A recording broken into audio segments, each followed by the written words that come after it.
Model sekaligus anggota DPR RI Komisi 8, Arzetti Bilbina, mengungkapkan bahwa Lebaran tahun ini dirinya merasakan kebahagiaan lebih besar, dibandingkan dengan tahun sebelumnya.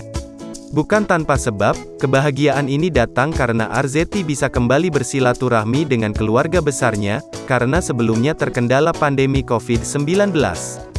Pastinya tahun ini euforianya semakin semangat. Kemarin sempat nggak bisa pulang kampung, sekarang bisa kumpul, ujar Arzetti Bilbina di Gedung Nusantara 2 DPR RI, Tanah Abang, Jakarta Pusat, Rabu, tanggal 20 April tahun 2022. Diketahui pemerintah telah menetapkan libur panjang Lebaran 2022, yakni ada sebanyak 10 hari libur pada momen Idul Fitri 1443 Hijriah.